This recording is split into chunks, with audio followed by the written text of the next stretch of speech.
name is Michel Duval. I am 54 years old. I work as an engineer in Lyon and have done so for almost 20 years. What happened to my father in October 2021 is officially listed as an accident. The investigation was closed after just 4 days. But I know the truth, and I live with it every single day. Our family home stands on the outskirts of the small village of Saint-Julien, in the heart of Burgundy, not far from Tonnerre. It is an old stone house, built in the 17th century with thick walls and a tiled roof. In the courtyard, slightly away from the vineyard, there is an ancient well known as le Puits Oublié, the Forgotten Well. Its exact age is unknown. Some historians believe it dates back to the Romans in the 2nd century, while the Celts used this place as a sacred spring long before that. In the Middle Ages, strange stone idols and animal bones were found here. The locals have always treated the well with caution and fear. My father, Jean-Pierre Duval, lived in this house his entire life. He was 78 years old, a stubborn, strong Burgundian who had worked on the vineyards all his life. We didn't always get along, especially when I was younger, but in recent years, we had grown much closer. I visited him several times a year to help with the house, drink good wine, and simply talk. That October evening was cool and quiet. We sat on the old wooden veranda, drinking red wine from the 2017 harvest from our own small vineyard. Father was in a good mood. He smiled a lot and reminisced about how, as a child, we used to throw coins into the well and make wishes. You always asked for a bicycle, he said quietly with a sad smile. And I asked for your mother to come back. Around 11:30, my father suddenly stood up and said, "I'm going to check the well. Yesterday evening I heard strange sounds again, like something was scratching from inside." I offered to go with him, but he waved me off. "Stay here, Michel. I'll only be a minute. I'm not a child." He took a powerful flashlight and walked across the yard. I remained seated, watching his figure move away.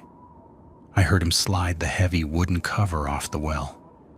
Then came silence, a long, unnatural silence. A minute later, I got up and walked toward the well. My father was standing bent far over the stone rim, staring down into the darkness. The beam of his flashlight disappeared deep into the black. "Dad, what's there?" I asked. He slowly turned his head toward me. His face was deathly pale, his eyes wide.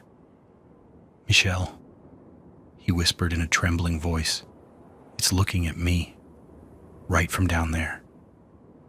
The next instant, something burst out of the well with terrifying force. Several old stones from the rim cracked and flew out. A long, pale, unnaturally thin arm shot out and grabbed my father by the chest and throat. I heard a sickening wet crunch, his ribs breaking. It lifted him into the air as if he weighed nothing. My father stared at me with wide, horrified eyes. His mouth opened, but only a hoarse gurgle came out. With monstrous strength, the creature slammed his body against the stone edge of the well several times. I heard his spine snap, his skull crack. Blood sprayed across my face and the ancient stones. The final blow was the worst. His head hit the stone with a sound like a watermelon splitting open. When it was done, the creature simply released its grip. What remained of my father fell into the black abyss. I heard his body hitting the walls on the way down until the sound faded somewhere very deep. I stood frozen, unable to move. For several more seconds, cold air with a heavy metallic smell rose from the well. The police arrived quickly, Investigators examined the scene and took photos.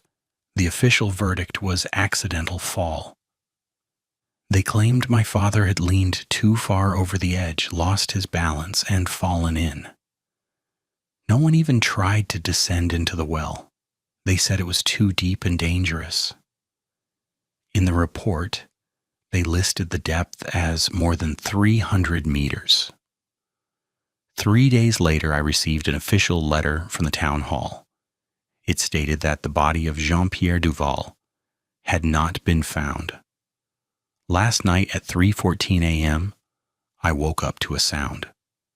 Something was slowly and heavily scraping against the stones from inside the well, climbing upward. The scraping was clear and very close.